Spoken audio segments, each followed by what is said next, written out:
على عباده الذين اصطفى اما بعد فاعوذ بالله من الشیطان الرجیم بسم اللہ الرحمن الرحیم۔ معزز محترم محتشم سامعین حضرات، 9 جولائی بروز ہفتہ بعد نماز عشاء 2022 کا یہ درس قرآن انشاءاللہ سورہ یوسف آیت نمبر 21 سے لے کر آیت نمبر 23 تک جاری رہے گا۔ آپ دعا فرمائیے رب کریم مجھے شرح صدر کے ساتھ حق سچ بیان کرنے کی توفیق عطا فرمائے، اور اللہ تعالی ہم سب کو عمل والی باتوں پر عمل پیرا ہونے کی توفیق عطا فرمائے۔ جمعرات والے دن یہ بیان ہوا تھا کہ بھائیوں نے یوسف علیہ السلام کو فروخت کیا، وَشَرَوْهُ بِثَمَنٍ بِخَمْسٍ دَرَاهِمَ مَعْدُودَةٍ، وہ چند معدود درہموں کے بدلے میں فروخت کر دیا۔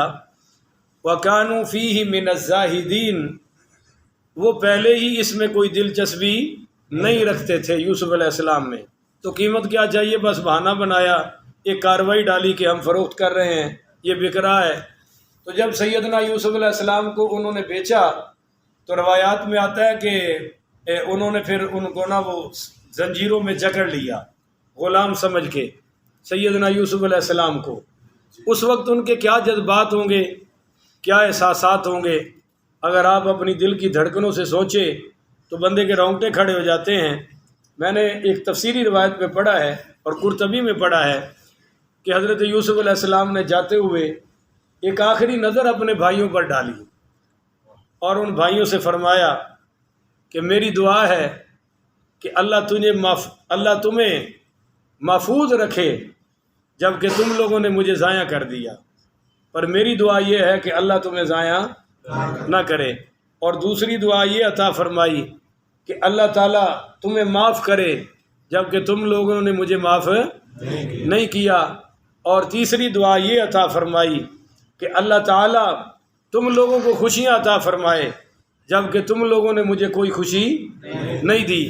اب یہ دعا دے کر چلے، تو جب چلنے لگے تو راستے میں انہوں نے ایک حبشی نوکر کو حضرت یوسف علیہ السلام کا نگران بنایا کہ اس غلام کا خیال رکھنا کہیں یہ بھاگ نہ جائے۔ کہتے ہیں کہ اس نے اونٹ پر بٹھایا پیچھے، جہاں کوئی کپڑا نیچے نہیں تھا، خالی بس اونٹ کی کمر پر بٹھا دیا، اونٹ پر بٹھا دیا۔ راستے میں کہتے ہیں کہ سیدنا یوسف علیہ السلام کی والدہ کی قبر مبارک آ گئی۔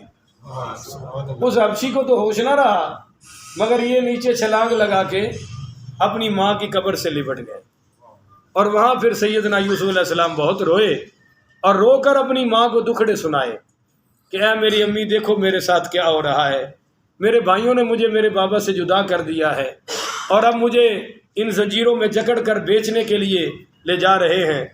اب جب وہ قافلہ تھوڑا سا آگے پہنچا تو حبشی نے دیکھا کہ حضرت یوسف اونٹ پر ہے، وہ واپس آیا تو قبر پر مل گئے۔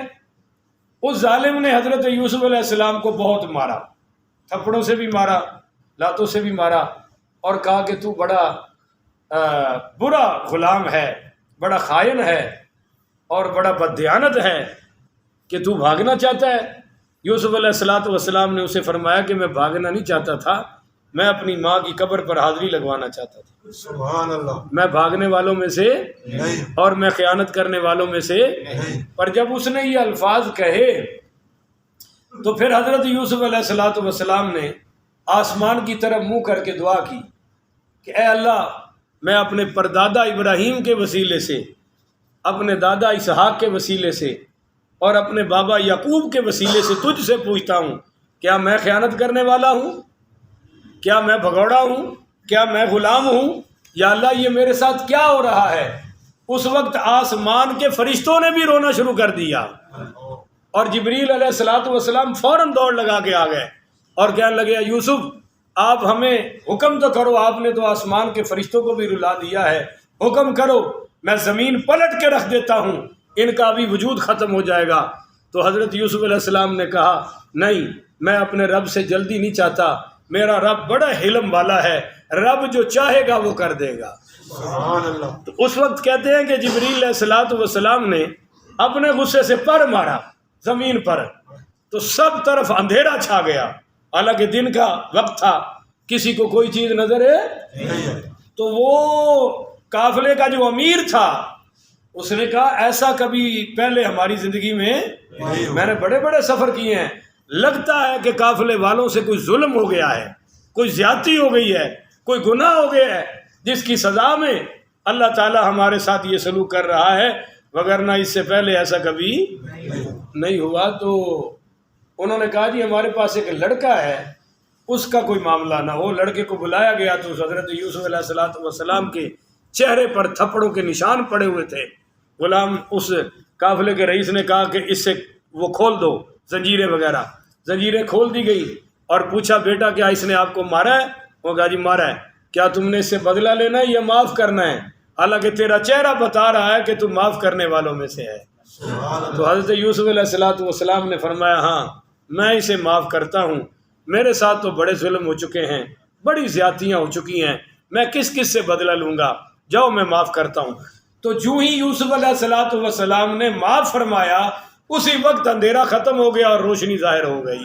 سبحان اللہ۔ سیدنا عبداللہ ابن عباس سارے پڑھو رضی اللہ تعالی عنہ فرماتے ہیں کہ پھر یہ قافلہ مصر پہنچا تو حضرت یوسف علیہ الصلوۃ والسلام کے چہرے کے نور کی کرنیں مصر کی دیواروں پر پڑ رہی تھی۔ سبحان اللہ۔ ہر جو دیکھتا تھا وہ دیکھتا ہی رہ جاتا تھا۔ تو وہاں پھر جب مصر کے بازار میں باقیہ سامان فروخت کرنے کے لیے وہ مارکیٹ میں پیش کیا گیا تو حضرت یوسف علیہ السلام کو بھی پیش کیا گیا۔ اب جب ان کی بولیاں لگنی شروع ہوئی تو بڑی بڑی پھر بولیاں لگیں، کوئی ایک لگاتا تھا، دوسرا بڑھ کے لگا دیتا تھا، تیسرا اس سے بڑھ کے لگا دیتا تھا۔ عجیب طرفہ تماشا یہ ہوا کہ ایک اماں آ گئی، کوئی محلہ موتی مسجد کی رہنے والی ہوگی، اور وہ سترٹی لے کے پھر رہی تھی، اور وہ جلدی جلدی گئے اے لے لو تو یوسف دے دیو، اے لے لو تو یوسف دے دو۔ جلدی جلدی، اور شور بھی بڑا ڈالے وہ دو یوسف دو یوسف۔ انہوں نے کہا ماں یہ مصر کا بازار ہے، بڑے بڑے تاجر یہاں بولیاں لگا رہے ہیں، ان کے پیسوں سے یوسف نہیں مل رہا، تیری سترٹی سے مل جائے گا۔ اماں نے بڑا کمال کا جواب دیا۔ اماں نے فرمایا بیٹو مجھے پتا ہے کہ اس کے بدلے میں یوسف نہیں ملے گا، پر میں چاہتی ہوں کہ قیامت والے دن میرا بھی یوسف کے خریداروں کی لسٹ میں نام آ جائے۔ سبحان اللہ۔ بس میری تو اتنی سی کوشش ہے۔ بہرحال خریدا کس نے؟ عزیز مصر نے۔ بولو جی کس نے؟ عزیز مصر۔ بھائی سارے بولو۔ عزیز مصر۔ اب بعد نے کہا کہ اس کا نام جو تھا وہ قطفیر تھا، بعد نے کہا اتفیر تھا، اور لقب اس کا عزیز مصر ہے۔ بولیے لقب اس کا سارے بولو عزیز مصر ہے، اور وہ وزیر خزانہ تھا۔ اور اس وقت سب سے بڑا وزیر کون تھا؟ وزیر خزانہ، جیسے اب کس کو کہتے ہیں وزیر اعظم، صدر، اور اس وقت یہ عہدہ کون کس کے پاس تھا؟ وزیر خزانہ۔ جو وزیر خزانہ تھا وہی اصل میں حکمران تھا، باقی تو بادشاہ تھا۔ تو یہ بادشاہ کا وزیر خزانہ تھا۔ قرآن نے اس کو عزیز مصر کہا ہے۔ بولیے قرآن پاک نے کیا کہا ہے جی؟ عزیز مصر۔ اب یہاں سے بات شروع ہوتی ہے۔ حضرت یوسف کو ایک بار تولا گیا مسک کے ساتھ، خوشبو ہوتی بڑی قیمتی عرب کی، اور دوسری بار تولا گیا سونے کے ساتھ، تیسری بار تولا گیا چاندی کے ساتھ، چوتھی بار تولا گیا ریشم کے کپڑوں کے ساتھ۔ یہ ساری قیمتیں عزیز مصر نے خود ہی ادا کر دی۔ سبحان اللہ۔ تو لے کر یہ گھر آ گیا۔ اب جب یہ گھر آیا، یہاں آپ کو ایک بات بتاؤں، پہلے یہ آیت کا ترجمہ سن لیں۔ وقال الذی اشتراہ، وقال الذی اشتراہ، اور کہا اس نے جس نے خریدا، من مصر، مصر سے، اہل مصر سے جس نے خریدا نا، وہ ان کو گھر لایا، اور گھر کا لا کر لامرأتہ، اپنی بیوی سے کہا، لامرأتہ، بیوی کا نام تھا راعیل، بولو، اور لقب کیا تھا؟ بولتے نہیں ہو بابے نو مولوی نال بھی یہ نام زیادہ یاد ہے تو تسی بولتے ہی نہیں پے ہو۔ مولوی بھول جاتے ہیں، بابے نہیں بھولتے، انہوں نے ایک قصہ یاد ہے پورا ماشاءاللہ، اور ساڑھے نال تکڑا یاد ہے۔ راحیل اس کا نام تھا جی، اور لقب اس کا زلیخا تھا، اور قرآن نے اس کا نام لیا، یہ بس تفسیری روایات ہیں۔ تو وقال الذی اشتراہ من مصر لامرأته، وہ شخص جس نے اہل مصر سے ان کو خریدا، اس نے گھر لا کر لامرأته، اپنی بیوی سے کہا اکرمی مثواہ، کہ عزت اور اکرام سے اس کو رکھنا۔ سبحان اللہ، اکرمی بولو کیا؟ اکرمی، اس کو عزت کے ساتھ، اکرام کے ساتھ، اس کو غلام نہ سمجھنا، زر خرید نہ سمجھنا۔ مجھے اس کی پیشانی میں بڑی بلندیاں نظر آ رہی ہیں، سبحان اللہ، کہہ دو نا سبحان اللہ۔ مجھے اس کی آنکھوں میں نور نظر آ رہا ہے، مجھے اس کے چہرے میں سعادتیں نظر آ رہی ہیں۔ تو اکرمی مثواہ، اس کو غلام نہ سمجھنا، کمی نہ سمجھنا، زر خرید نہ سمجھنا، صرف نوکر نہ سمجھنا۔ عسیٰ ان ینفعنا، مجھے امید ہے اللہ اس کے ذریعے ہمیں نفع عطا فرمائے گا۔ سبحان اللہ، او نتخذہ ولدا، یا بنا لیں گے اسے ہم اپنا فرزند، اپنا بیٹا بنا لیں گے۔ اس کی کوئی اولاد نہیں تھی، اس نے جناب یہ اپنی بیوی سے آ کر کہا۔ اس پر ایک قول سنے، پہلے کہو سبحان اللہ۔ سبحان اللہ، سیدنا عبداللہ ابن مسعود بڑی رضی اللہ تعالیٰ عنہ فرماتے ہیں کہ 3 شخص دنیا میں بڑے ہی سمجھدار واقع ہوئے ہیں، انہوں نے بڑے کمال کا فیصلہ کیا ہے۔ نمبر 1، عزیز مصر بڑا ہی سمجھدار بندہ تھا کہ اس نے حضرت یوسف کو دیکھ کر پہچان لیا کہ یہ بڑے کمالات اور بڑی خوبیوں اور بڑے برکتوں کا مجموعہ انسان ہے۔ سبحان اللہ، اور دوسرا، حضرت شعیب علیہ السلام کی بیٹی، سبحان اللہ، جس نے اپنے بابا شعیب علیہ السلام سے کہا کہ وہ جو استاجر ہو، ان خیر من استاجرت القوی الامین، کہ اس کو کام پہ رکھ لو، اجرت پہ رکھ لو۔ موسیٰ علیہ السلام کے بارے میں کہا قوی الامین، بڑا طاقتور ہے اور بڑا ایماندار ہے۔ سبحان اللہ، تو حضرت یوسف عبداللہ بن مسعود کہتے ہیں شعیب علیہ السلام کی یہ بیٹی بڑی با کمال، بڑی دانا نکلی کہ اس نے حضرت موسیٰ کو ایک نظر سے پہچان لیا کہ موسیٰ بڑا طاقت والا ہے اور بڑا ایماندار ہے، اور ایسے ہی ہوا جیسے حضرت شعیب کی بیٹی نے فرمایا تھا۔ سبحان اللہ، کہو نا سبحان اللہ۔ سبحان اللہ، ہن قوم دیا بیٹیاں کیڑیاں نے؟ ملالہ یوسف زئی ورگیاں ہیں، جندا بدکار والد اتنے جا کے امریکہ چ جناب عیاشیاں کرا رہے ہیں۔ یہ جی قوم دی بیٹی ہے، ہو سکتا ہے کل وہی ساڈے تے مسلط کر دیتی جائے۔ اور دوسری قوم دی بیٹی دعا زارہ بنی پئی ہے جی، قوم دی بیٹی ہے معاذ اللہ، جیڑی 13-14 سال جی یار نال بھجی پھردی ہے، یہ ہن ساڈیاں قوم دیاں بیٹیاں بنن گیاں۔ اللہ تعالیٰ سانو انہاں تو محفوظ فرمائے۔ یہ ہے قوم کی بیٹی۔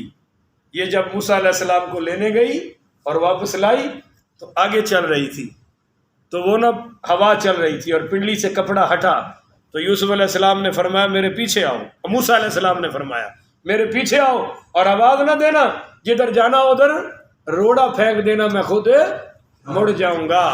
یہ قوم کی بیٹی ہے جس کے قول کا ذکر اللہ نے قرآن میں فرمایا ہے۔ سبحان اللہ، اور تیسرے، عبداللہ ابن مسعود فرماتے ہیں سب سے سمجھدار حضور کی امت میں ابو بکر صدیق ہے۔ سبحان اللہ، یار اچھی آنکھوں نہ سبحان اللہ۔ سبحان اللہ، پڑھ لئیے سنتا ٹھیک ہے بھائی۔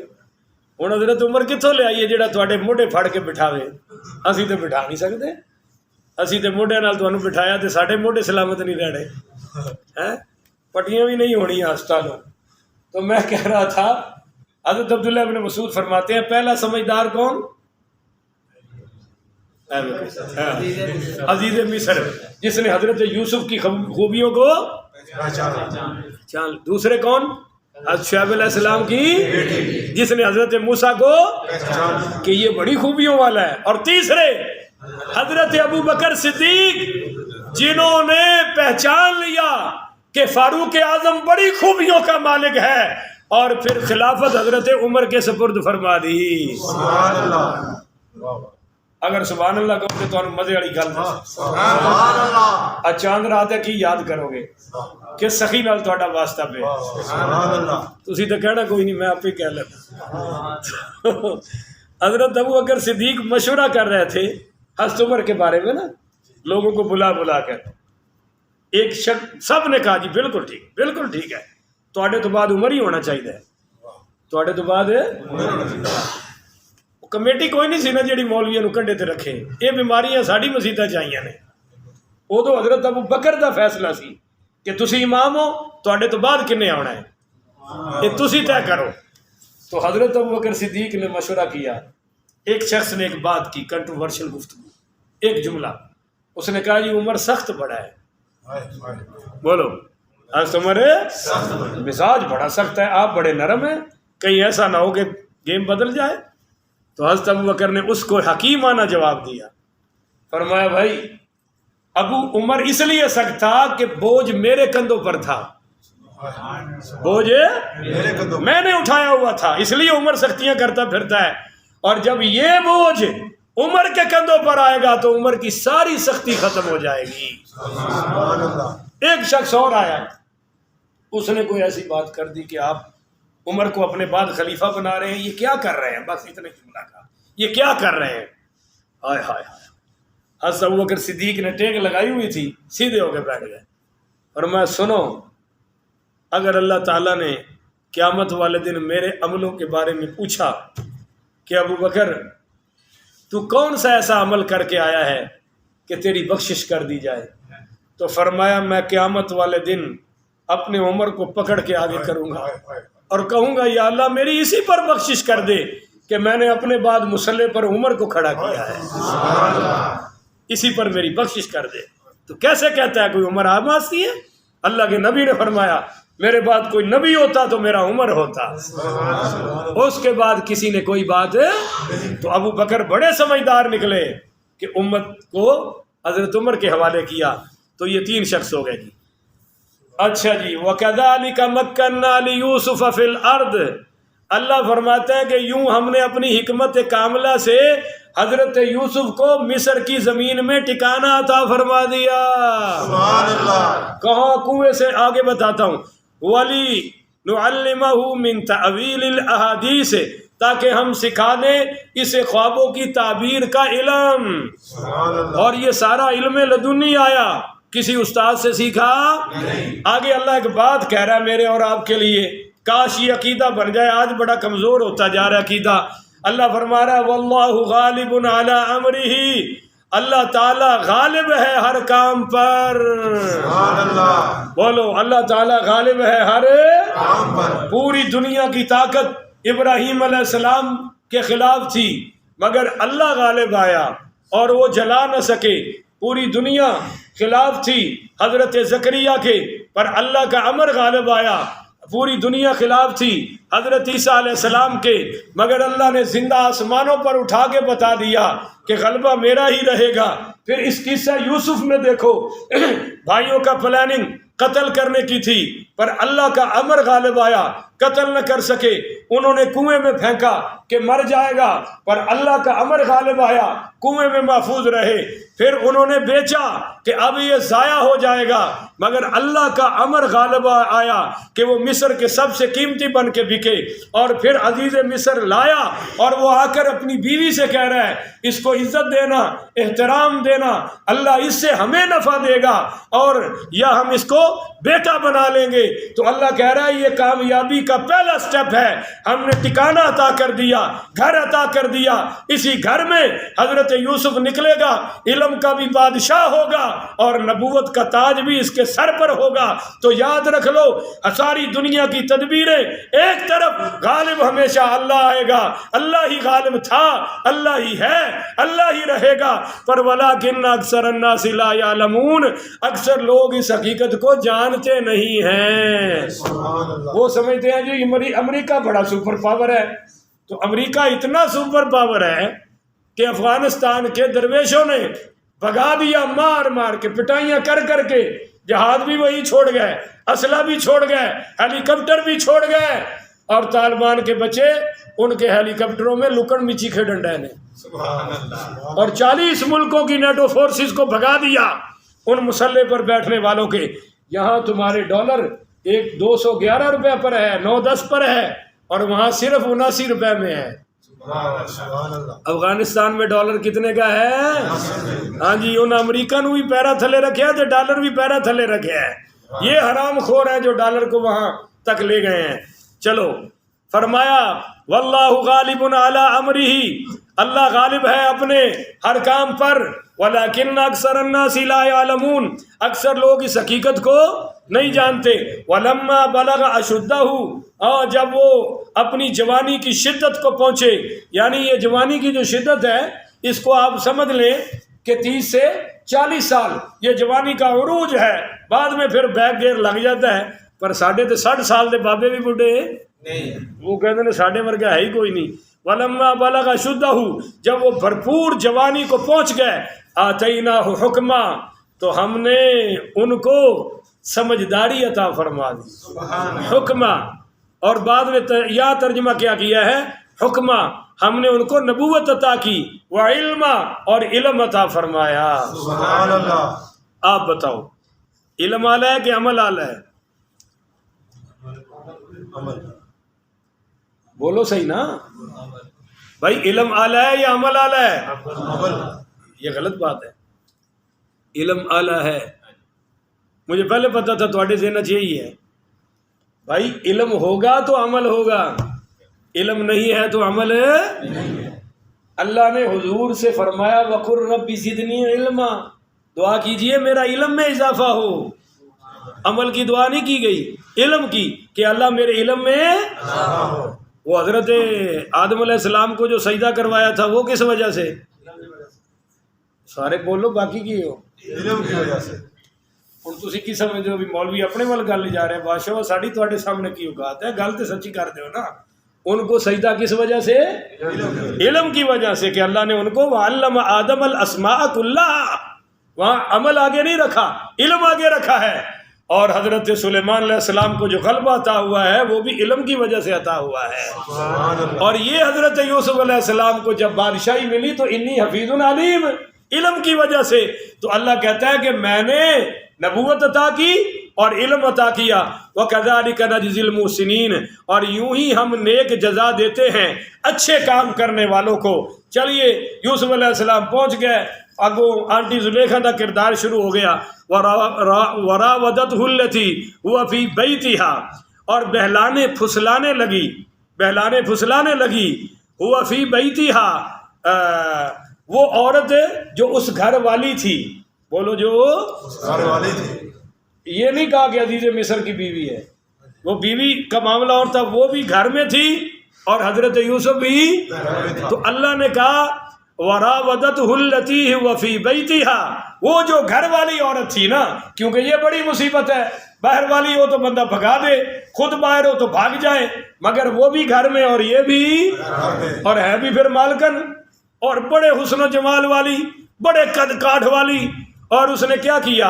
وَغَلَّقَتِ الْأَبْوَابَ، ایک نیا گھر بنوایا جس کا نام رکھا بیت السرور. کیا نام رکھا؟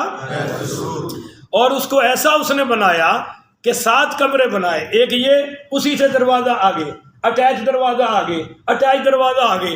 تو یہ وہ 7ویں دروازے میں لے گئی، ہر دروازے کی کنڈی لگا دی.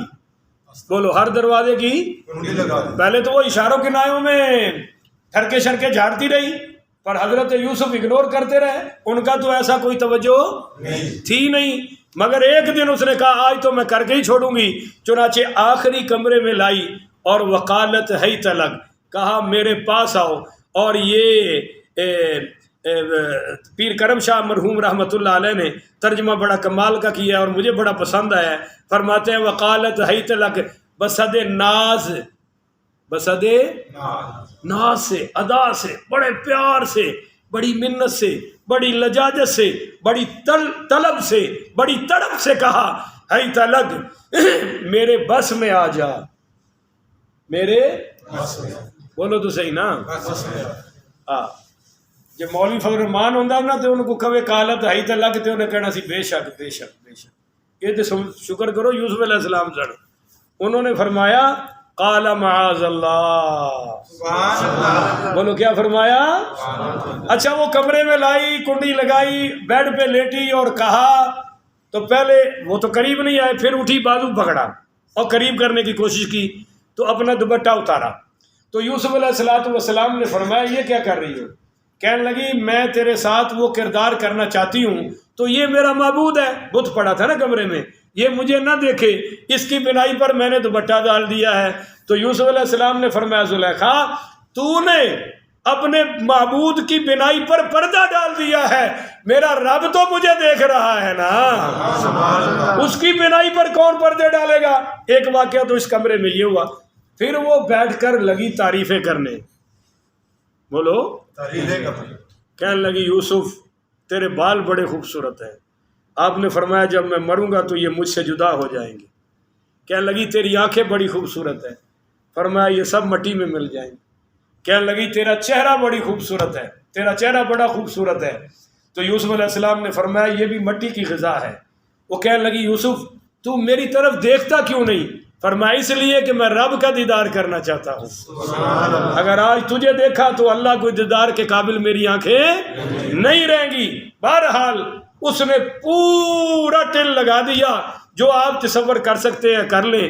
قال معاذ اللہ، جواب میں فرمایا میں اللہ کی پناہ چاہتا ہوں تجھ سے، اللہ کی پناہ چاہتا ہوں اس برے کام سے، اللہ کی پناہ چاہتا ہوں یہاں ٹھہرنے سے. انہ ربی احسن مثوایا، خدا کی پناہ یہ کبھی نہیں ہو سکتا، وہ جو تیرا خاوند ہے نا وہ میرا محسن ہے، جو تیرا خاوند ہے وہ میرا. انہ لا یفلح الظالمون، اور اللہ تعالی ظالموں کو کبھی بھی کامیابی، ظالم کبھی فلاح نہیں پا سکتے. جو اپنے محسن کے گھر میں بدکاری کرے اس سے بڑا کوئی ظالم ہو سکتا؟ لہذا مجھ سے نہ یہ ظلم کروا نہ میں یہ ظلم کروں گا. اگر خدا نہ خواستہ کروں تو میں کبھی بھی کامیاب نہیں ہو سکتا. اس کو پتہ تو چل گیا کہ اب یہ میرے بات میں میرے قابو میں آنے والا. اس نے پھر آخری حملہ کرنے کی کوشش کی. اس کے بعد پھر کیا ہوا یہ ہم انشاءاللہ عید کے چوتھے روز شروع کریں گے. کہو انشاءاللہ. 3 دن درس بند رہے گا، قربانیوں کا موسم ہوگا. آپ بھی اور پھر کھا بھی تسی ماشاءاللہ، میں تے تسی دونوں نے، میں بھی کھانا ہے، اتنا کھا لینا ہے کہ سامی اللہ بھی نکلنا وہی اللہ ہی ہونی ہے. تو اس واسطے 3 دن درس بند رہے گا، چوتھے دن ہم شروع کریں گے. کہو انشاءاللہ. اور یہیں سے آگے بات شروع کریں گے. آگے والی جو آیت ہے نا وَلَقَدْ، وہ کیا کہتے ہیں ہمت وہم بہا، یہ اتنی مشکل آیت ہے کہ مفسروں کو مولویوں کے پسینے چھوٹ جاتے ہیں. اور ویسے بھی اگر عید نہ بھی ہوتی تو میں نے 2 دن آپ سے مانگنے تھے کہ میں اس کی پوری تحقیق کر کے آپ کے سامنے پیش کروں. یہ بڑا مشکل مقام ہے. وَلَقَدْ ہمت بِهِ وَهَمَّ بِهَا، بہت مشکل ہے. اس کو ہم انشاءاللہ حل کریں گے، مگر عید کے تیسرے چوتھے دن. اللہ تعالیٰ سے دعا ہے اللہ ہمیں حق سچ سمجھ کر عمل پیرا ہونے کی توفیق عطا فرمائے. آخر ودعوانا ان الحمدللہ رب العالمین.